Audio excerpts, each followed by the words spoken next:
Miss B. Cote, how are you doing today, ma'am? I am doing great, Logan. How are you? Good, good. It's great talking to you here today. I understand you do a lot of work with domestic violence prevention in the community and intervention. Can you tell us a little bit more about what you do here? Yeah, sure. I'm a social worker, but the work that I do isn't considered clinical because, as most people know, domestic violence isn't a clinical diagnosis. It's nowhere in the DSM-5. You won't find it there. No. And we're not allowed to bill insurance. So we're not a clinical program, but I am an LCSW and an LMFT. And I've been doing this work exclusively for 20 years. And before that, I've worked with child abuse offenders who were also domestic violence offenders, that kind of thing. So I have exclusively been working with male domestic violence offenders for the last 20 years. And so that's where I come from and the perspective that I come from and that I bring to this discussion. Okay. Okay, then that's pretty great. Done so much work in the community for a long period of time around this. Yeah. I remember when I first got to Charlotte, I don't know, 8 years ago now or something like that. I would hear your name associated with violence prevention work a lot. And Oh, it was something that caught my attention. Just a little bit about me. Name is Logan Cohen. I'm a marriage family therapist and a supervisor for the American Association of Marriage and Family Therapy. I am a clinician, and I do a lot of clinical work and a lot of training and a lot of more traditional spaces. However, historically, they've been in more acute settings and working with men and who are having a really, really hard time going through life transitions. Especially coming of age or going through midlife crises, dealing with addiction stuff. right. And an area of work that I got really interested in is working with men around lifting the weight of oppression from themselves so that they can get turned on to this idea and become community agents, as well, and play a greater part in the solution for everybody with their loved ones. And we were talking about something recently. Yeah, I do do a lot of work with men. I do a lot of work with complex trauma that's not seen from the naked eye, with scarring in a traditional way that us community members and especially fellas are trained to look at. If you've been through hard times, it should be obvious. There should be blood. You should be physically injured. So working with a lot of men who had a lot of trauma from family of origin growing up, all these adverse childhood experiences. And in combination with that, we're kind of raised to be this tough and rugged real man, so to speak. And as a result, got prepared to be a really good hunter and warrior, but never really learned how to feel safe, talking about what we're scared of or talking about what hurts.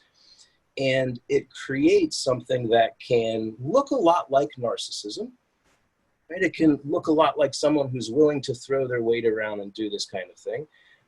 However, a lot of times it's not. And what I was talking about with a few other clinicians as I was providing some consultation around this, and it seemed like it struck your interest, and then we started talking about it. Yeah, it did, and that's exactly it. And I know I'm more grassroots, so I've learned how to use language that most people can understand, and so it's not a clinical language, and so that's probably the language I'm going to be talking in during this discussion. Cool. Appreciate And you bringing so me down. yeah. So what you were talking about, we refer to as the man box. Mhm. And the man box is the set of expectations that society has placed on men. In other words, what defines a real man? And the man box, while it's got some awesome stuff in it, right? It's great to be a dude. Um, there's also some stuff in there that really causes a lot of problems to men. And so the kind of negative stuff that we're talking about often looks like narcissism in terms of behavior, right?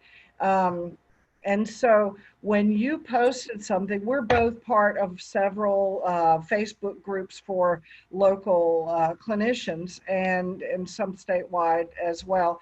And so you posted something, and it really struck me because I've had a lot of discussions lately with people in the community, and I'm talking about both clinicians, the clinical community, as well as the advocacy community.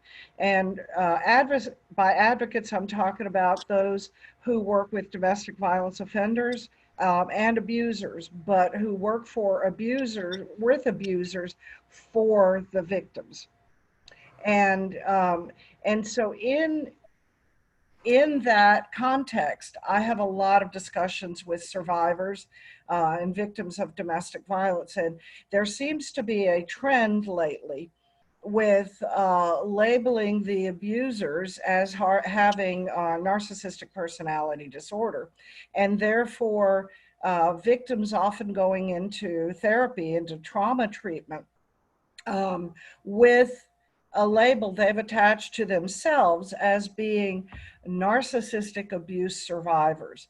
And so by doing that, they have labeled him as having a narcissistic personality disorder, even though he may never have been diagnosed with that. And so what struck me is that all abuse is selfish. Sure. It's all self-centered. It's Yeah. all about them at the time. It's all Sure. about whether they're feeling wounded and they think they're attacking back, or they feel they have a right. It's about entitlement. So abuse is about entitlement, which often gets confused with narcissism. And so what I wanted to do is have a discussion about what's what. When is it narcissism? And in terms of treatment for victims and survivors, that may mean, let me back up. What victims often want is to know why. They want to know why he abused them. And so narcissism seems to be like the latest little label. That one thing they could say, well, that's why. That's why he did it. It That's got really popular since the last election cycle. yeah, yeah, yeah. Well, we've had a lot of that. We've even had guys say, you know, that if President Trump can get away with it, why can't they? Sure, sure. It's just a natural trickle down effect that happens in any kind of organization. Absolutely. So when we talk about entitlement, that's entitlement.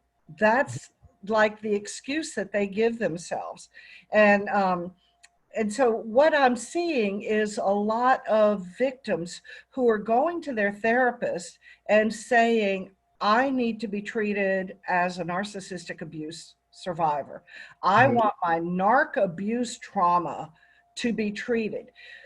Well, Logan, and this is what I told you. My problem with that is, number one, you're labeling somebody that you've never seen, and that's unethical. Mm-hmm. The other problem is, if that's your focus with a trauma victim, to me, it's the same as if you lost a pet in a house fire and you went to therapy and your therapist allowed you to focus the whole therapy on why your house caught on fire. You're not healing. You're not being prepared for other life events that might happen.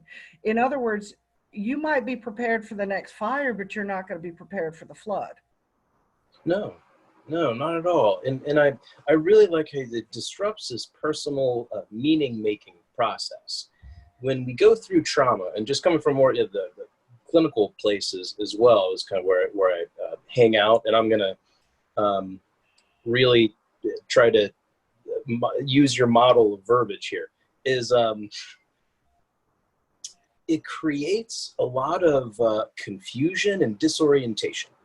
When there's that much pain and that much lack of control and fear experienced in an acute setting, somebody literally, our brains go into hibernate mode. They kind of go through this very abrupt process of shutting down that disorients us, mostly keeps us a little bit enough aware of what's going on to get through it and survive, but not aware enough that if we had to absorb everything, we would literally have a psychotic break. There's no way we could feel safe and continue experiencing the world.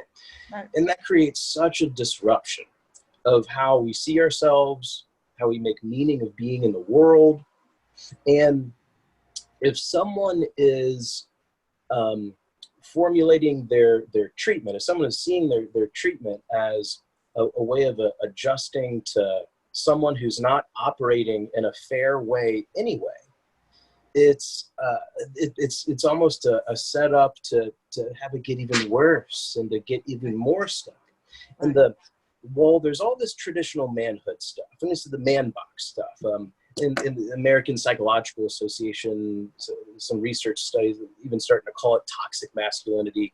I think it's a very fitting phrase. It's a really tough sell. That's a really hard place to begin with somebody using that phrase, generally like traditional manhood, because it's very specific and describes it, but it's a lot about being strong as evidenced by never showing our pain, never showing our fear, being competitive, being a winner, second's the first loser, being successful by gathering all the resources, this kind of thing. And the kind of partner that complements them is someone who wants to be a beta, someone who wants to be a caretaker, someone who wants to be a number two, and very identifies as that. And that's, we're all raised different spaces and to varying different degrees of that, and it is what it is. And whatever works for people, however research would say, the more fair the rules and roles are, the happier everybody is, but maybe for a future talk. And what happens is the person who is healing in that position is prone to being a bit of an enabler, as well as prone to over-functioning, to take care of this person who won't ask for help because they're so worried about being dependent. They're staying independent, being in the man box. And so this puts the other person, when they see this person as having narcissistic personality disorder, this is a disorder, and they can call them sick. And then they want to overfunction more again. Then it's like, oh, I've got to take care of him because it's not really his fault because he has whatever. But he's sick. And it's very important, as you're saying, to be able to strip it down to behavior, be able to strip it down to adjusting the disorientation and the confusion as a natural survival response to a cycle of abuse and violence, and trying to orient yourself to this thing that's constantly moving. And it's not very helpful to be able to track everything, because then it might get dangerous. You might not be able to get out of the way of that next outburst. Right.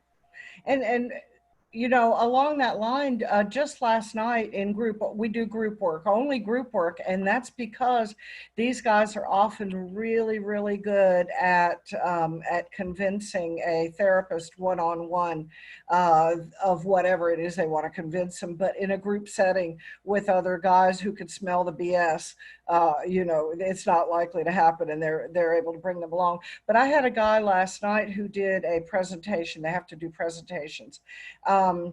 And he self-diagnosed as a narcissist. And I thought about it, and for some of these guys, it's a matter of pride to call them that. So to call themselves that, and it allows them a reason or an excuse. And for some reason, narcissism equals strength, and it's sexy. And so kind of pop. There's a kind of a pop twinge to it right now. Right. Yeah. And so they'll come in self-diagnosing. And I feel like I've got my finger in a dam on this. There's just so much of it out there you've got the community, you've got clinicians, you've got abusers, and you've got victims who are on this narcissistic abuse train. And the fact is that most of my guys are selfish, self-centered, and have shown probably some narcissistic behaviors, but don't most people? At some point, and like I told you, I think there are probably more narcissists on a corporate board than there are in my groups. It's a very socially sanctioned way for men to behave, and now a socially sanctioned label to be more comfortable with those behaviors. It's certainly more comfortable than openly acknowledging that we're a scared or hurt little boy inside of a man's body and don't know how to ask for help, and instead have a compulsion to control other people rather than Right. being scared of losing control and getting annihilated, you know? Yeah. So Jacobson and Gottman, many years ago, they're really well known for their work in couples counseling, but they also delved into domestic violence quite a bit. Many years ago, they came up with a typology. And I only bring this up not because the typology is accurate, but because I sometimes ask my clients how they would type themselves. The dog and the snake? The typology, well, you're going to love this. The Yeah, is it the dog and the snake? are the pit bull and the cobra, right? Yeah, remember the pit bull and the cobra? I do. Yeah, especially as a pit bull lover. Right. But guess what they want to be? Guess what they want to be? Yeah. The cobra.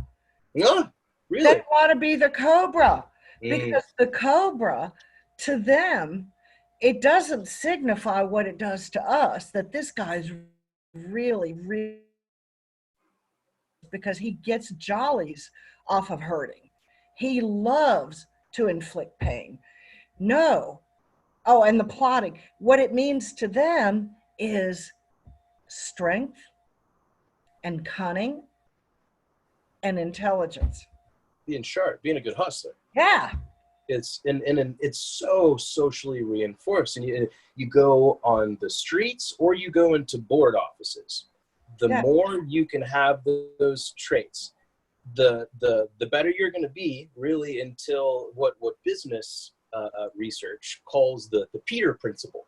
Actually, where people, you get to a level where past your own level of mastery. You faked it till you made it too long, and you just really peter out.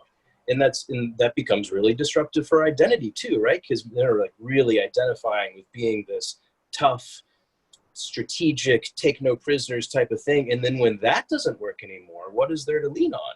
Right. What do you have then? Yeah. And with my guys, at some point, once they start acknowledging the pain they've inflicted on other people, then that stuff becomes stripped away. But it's terribly shaming, right? And so having that label of narcissist is not nearly as shaming as having to deal with the behaviors, choices, the things, right, the choices you made, the decisions you made because of your selfish and self-centered behavior, which may have been because of pain, and it may not.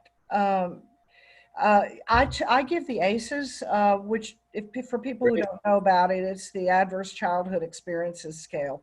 And it has led to a complete turnaround in the way we do trauma work with people, right? When we acknowledge the effect of childhood trauma on adults, it has completely changed the way we do trauma work. And so my guys, many of them have suffered childhood trauma, but many of them have not. And one of the things you talked about, the caretaker role, and very often victims don't want to get their abusers in trouble because of things like that. He suffered childhood trauma. He had a terrible life growing up. But we recently had, and quite unfortunately, the first domestic violence murder committed by one of my former clients. And I had given him, thank you, I had given him the ACEs, and he only scored a 2. And so for the ACEs, that's pretty low in terms of experiencing childhood trauma. But guess what those 2 were? Observing domestic violence. Yep. Child. Yep. And the other one was parental separation. And so when we see these things growing up, that's all we know. And I have had many, many men tell me that they were determined not to repeat that cycle. Uh, but how do you not, if that's all you know? You There's no other actually have to alternative. learn. You You got to have stay in to the box. learn. Yeah, Yeah. And right. there's all this social pressure and all this policing to stay in the box. There's Exactly. not very much incentive to get outside until you go through a midlife crisis or until some kind of existential dilemma happens. Yep. Yep. Exactly. So most of my guys come to me in pain, Logan. They really strongly believe that they are victims. And I understand that they're in pain, right? But we need to get them to the point where they understood that because of their pain or their need for control, there may not be pain, their need for control, um, that they have hurt other people who it turns out are valuable to them, because a lot of these guys are emotionally dependent on that person who's taken care of them, the person who's cleaned up that, and we do not call them codependent. We call them surviving, if they're in a domestic violence relationship. So yeah, so a lot of these guys are in pain and are acting out because of pain, but we as therapists and as people who work with domestic violence abusers have a responsibility to get them to understand what their core beliefs are and how society has played into that, Absolutely. and get them to relook at a whole core belief system. This is not an easy thing to do. No, you gotta. And sometimes things have to get. Well, really, kind of all the time, things have to get thrown off balance enough to have some type of incentive, some type of good reason to Right. get out of that comfort zone. Right. And exactly. And that's the good reason is often separation, right? Absolutely. She's threatening to leave or has left, which is also the main reason that men kill their partners. Yeah. That is how dangerous a separation is, because he is much more emotionally dependent on her than he would ever let on. And he has maybe even projected his own psyche on her. Yeah, no, there's this very big shame and or fear of not being able to control the behavior of this person, be able to control them separating from them, that a lot of times they will even go to the lengths of extinguishing their lives to Right. prevent that from happening. Right. And it is a horrible, scary, sad thing that happens all too often in our society. I think especially since March, with the pandemic stuff and everyone having more forced proximity and having to stay in the home and stay around each other, the domestic violence rates have skyrocketed, and the addiction relapse rates and overdose rates I have was going to say a skyrocketed. lot of the relapsing I've seen in domestic violence is strongly attached to the increase in drinking. It's yeah, it's really hard Although to. I've got to clarify for anybody listening that alcohol does not cause domestic violence, right? No, Um, no. all it does is make it worse. It certainly lowers impulse control. It makes it harder to access your prefrontal cortex and your executive processing. Yeah. Yep, you're misinterpreting cues. And one example I use frequently is Logan and I are at a bar, right? Um, I say hi to Logan and he's sober and he might say hi back. I say hi to Logan and he's drunk and he might be, what the hell are you looking at? You know, and Mm-hmm. so, right. And so what happens is those inhibitions, and the misperception of cues, and then also the injuries are worse when somebody's drunk because they don't have those same stops. The ability to regulate ourselves is really not there.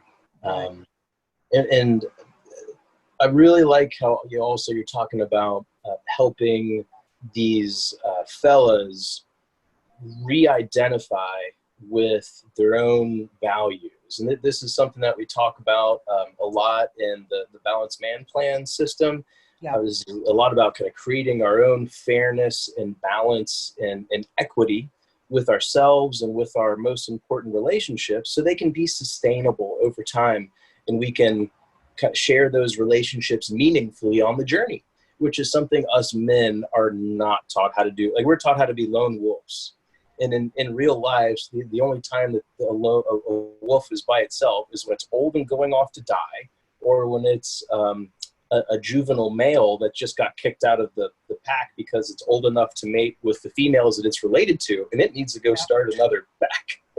So they don't, this isn't something, and that's wolves. Like, we're primates. We're not come from primates. Like, we are primates. We really need each other. Something that's one of my passions too. What is the difference between a child observer of domestic violence and an abuser? In our society, it's one birthday. And yet we expect 18-year-olds to act like adults. We expect them to be grown men with full-on responsibilities, but we may not even be raising them with the same responsibilities as we do girls.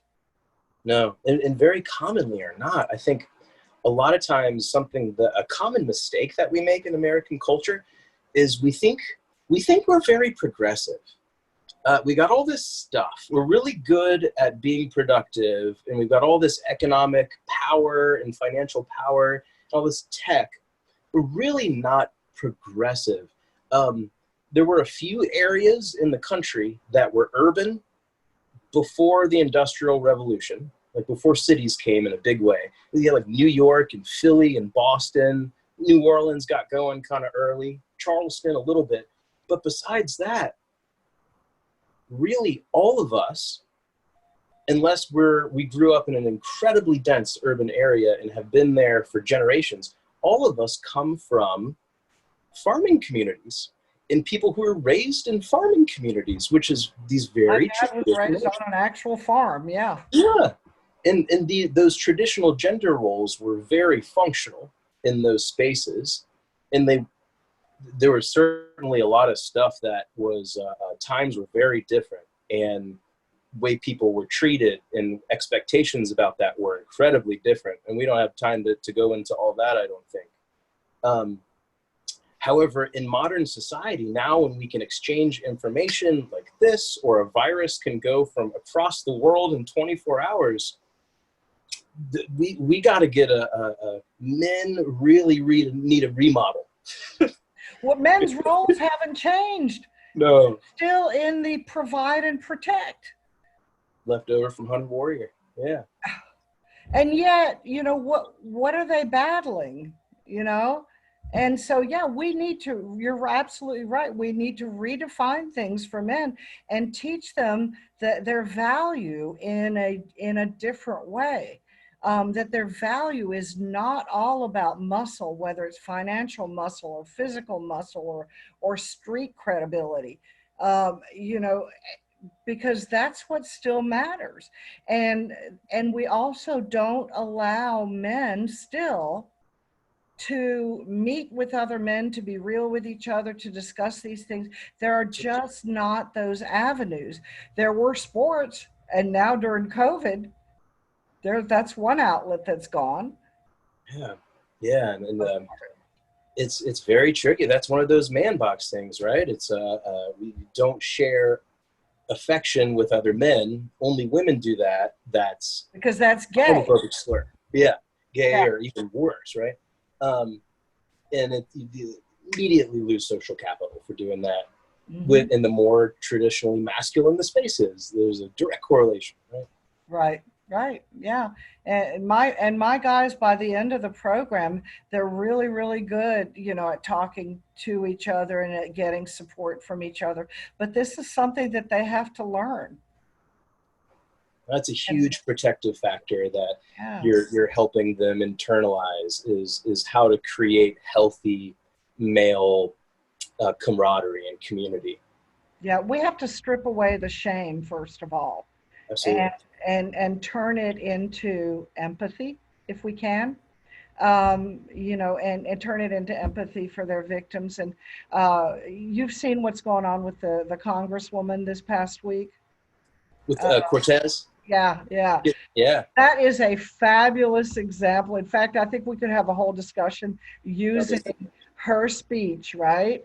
In fact, maybe we should do that. But Maybe. using her speech, so I played it to my guys because everything that she says in that speech, and what we can do is we can attach a link to it Sure. when we publish this. But everything that she said is stuff that we talk about in group, and it's probably stuff you talk about in therapy with men, right? Is that, and it's all about the man box. That Yes. whole speech was about the man box. It was about power. He was even at some point labeled a narcissist. Yeah. And mean a lot of people. There's this old assumption, I think, in the version of, I was, let's say, feminism, because it's not even really like any, if you're like being mean to anybody, it's not feminism. But there's some version of it, the kind of old school, where can be very aggressive towards what's seen as traditionally masculine.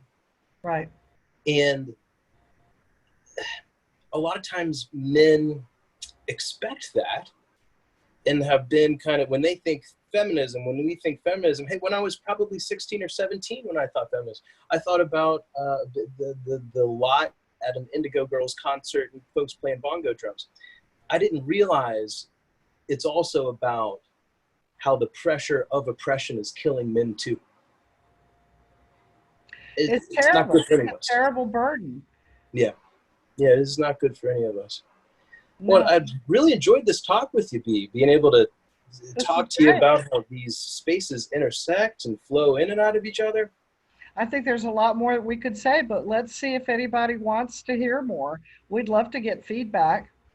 Yeah, let's do that. So y'all that are watching out there, send us some comments or some direct messages. Let us know what you want to continue hearing B and I talk about. Got a lot of experience between both of us in different camps that complement each other in these really interesting ways. And I'm looking forward to seeing what people would like to hear. I'm excited about this. Thank you so much for playing with me.